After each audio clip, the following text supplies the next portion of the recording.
Hello again. Steve here with a question. Is Dean Clifford out of jail? I certainly hope so. Seems that Facebook is kind of a buzz right now with hundreds and growing numbers of comments with a picture of Dean that he may be out. For those of you who don't know who Dean Clifford is, he's a freedom advocate. And not surprisingly, he was thrown in jail for what appears to be giving a seminar on it, although of course there was all kinds of other things trumped up. He's been harassed for many years because he's very vocal, and I don't really know Dean that well, so I cannot say that what I hear about him is the truth because I don't have any empirical evidence, other than I have never heard anybody say that he's actually harmed anybody. So that's telling, I must say. A little bit of background as to how this is of any interest to me. Aside from, if there's a guy in jail who hasn't harmed anybody, that is a problem for me, and that's, obviously there's psychopaths out there if that is true. Now, how I got into this was, I always knew that there was just a fraud or some shyster activity going on, that I or anybody else has to do stuff that we didn't agree to do. No, that's just off, doesn't sound right. I've always known that things like income tax is theft. It's just another name for theft. I mean, if you have to give to somebody else just because that somebody else said so, or a bunch of people said so, and if you don't, you get harmed, it gets taken anyways, you get thrown in jail, that's worse than theft. That's theft plus incarceration, kidnapping, and it's a whole bunch of crimes all at once, right? Now, I knew this was wrong, but I just didn't know what the out was. I thought it was for everybody it was like, it's amazing how shallow people are. There's no talk of what's really going on. It's all just, that guy's a thief over there. That guy is an honorable guy because he has the word honorable in front of him and he's going to tax us. It's like, no. He's going to take money from you at gunpoint if necessary. He's worse than a thief. At least a thief has the decency to go behind your back and not actually use a gun and just steal from you when you're not looking. That guy will steal in plain sight and have the audacity to then call you the criminal for not paying him his money that he says is his or is the group's or whatever, right? Well, I always knew that was wrong. I just knew it was wrong. And anybody we all know it's wrong, right? Just whether we want to be honest with ourselves or not, that's all. Now, I was watching this video one time a few years ago. Something stuck in my teeth, by the way.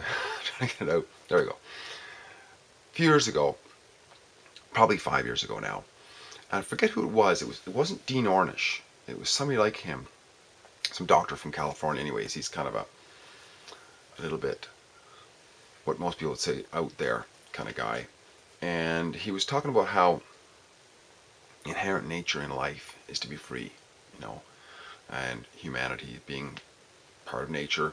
They want to be free. And he's talking about this movement, this in England somewhere, about freedom, people seeking the freedom.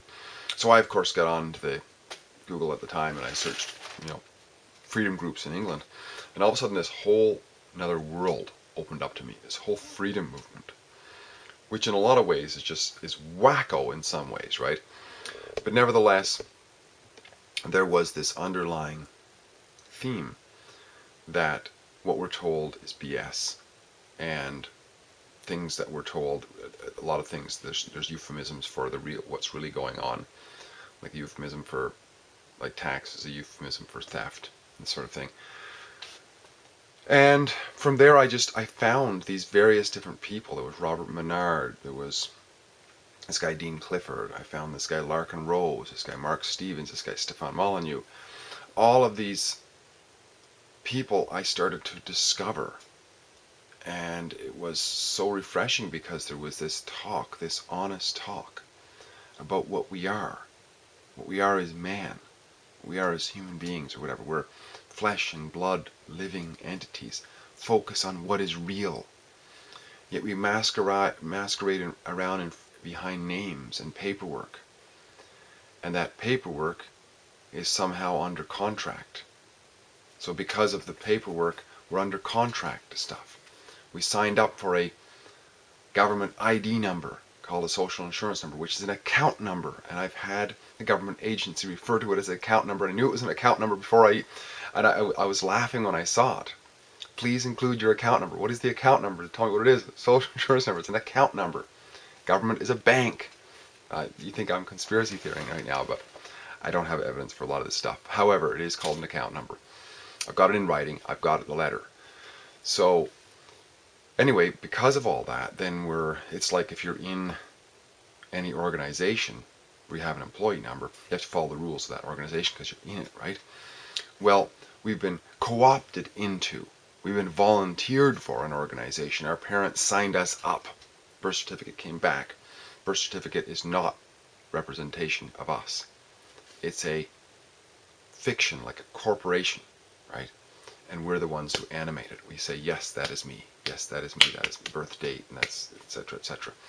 But it's not. It's not. We may have a name, right? So anyways, Dean, I saw this couple of videos of Dean, and he came across as this guy who was fearless and living what was truthful to him. And I'm the first to say I don't agree with everything Dean has to say, and lots of stuff I don't agree with what he has to say. And I don't even know much about his character, honestly, other than hearing him. Very interesting information. It was enlightening. But what I was struck by is here was a guy who was willing to live his conscience. That was very profound to me, because most people will say, I'll do it if I don't get in trouble. I will speak these words if they don't get me in trouble, even though they're my truth. But Dean didn't care. When he talked, he wasn't polished. He would swear if he had to. He would call people what he thought they were, good or bad. And he would, do what he wanted and have vehicles confiscated from him, otherwise known as stolen. But these terms they soften what's really going on, right? And he realized that even though government has all these rules for itself, even how it's supposed to conduct itself, it doesn't obey them. It's constantly obeying them. There's no such thing as the government either, I found it. It's just people, right, who say that we are the government. But really it's people. Once again, I learned from him a lot about coming back to what we really are. The government, and I learned from people that he would reference, Mark Stevens. Mark Stevens says government is basically a group of murderers, thieves, and liars. That's what it really is. It's a group of men and women who call themselves government. And because they call themselves government, it gives them the excuse to be murderers, thieves, and liars. Right? And even the rules that they have, they don't follow them. Because it's an ever-changing, because they call them laws, but they're not laws. Laws are something they can't change. Laws, you look it up, it stays. It's permanent, like gravity, right? But these little internal house rules, they constantly change. If they don't like something, if they can't get away with something, they should change. Remember, Henry VIII couldn't get divorced, so he just fired the Pope and just changed the laws that he'd get divorced now. So this is what the whole system works. This is how it works.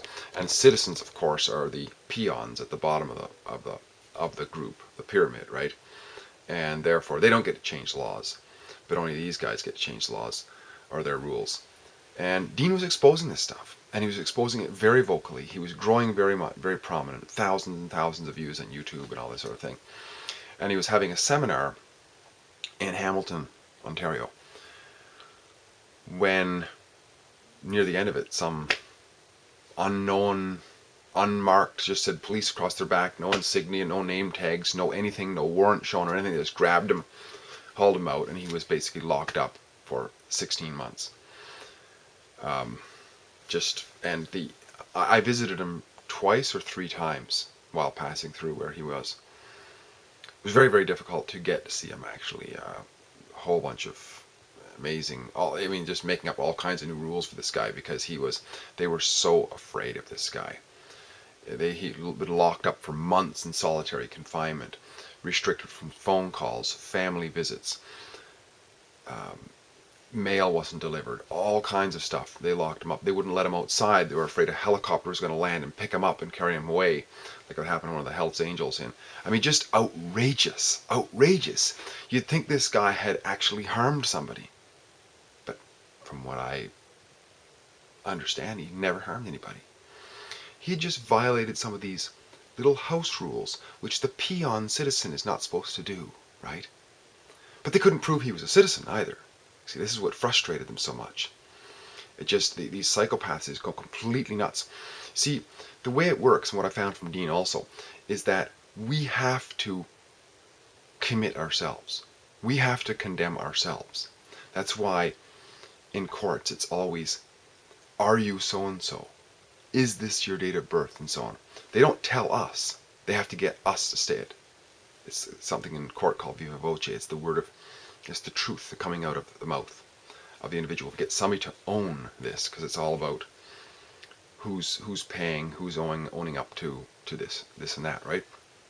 And he wouldn't admit to any of it. And just nothing. So they didn't know what to do with him. They just march him in, march him back out, march him in, march him back out, for months and months and months, trying to get him to condemn himself. And he wouldn't do it. He was just a stalwart. I mean, he's a stalwart, or just firm on that. Really admire it. I really admire him. And I want this to be a shout out for Dean. Big thumbs up to Dean. Like I say, I don't agree with everything he has to say. I'm not even up to speed now on where his belief system or his evidence is on all this sort of stuff. So I'll be looking forward to hearing what it is that he has to say, what he's learned through all this. And it's interesting, actually, because I actually just texted about an hour before. I was thinking about him, actually, just about an hour before. So I wonder how Dean's going. So I texted somebody who knows him quite well, and I asked, have you heard anything from Dean? Like, how's he doing? I wanted to go visit him again. And when I got home, I just opened up Facebook, and boom, everything was there, like hundreds of comments underneath, and a picture of Dean supposedly having his first breakfast out of prison in 16 months. This is really good news. I look forward to hearing more about it, and I will keep you posted if I find out anything. Nice talking. Steve here again. Talk to you soon. Bye-bye.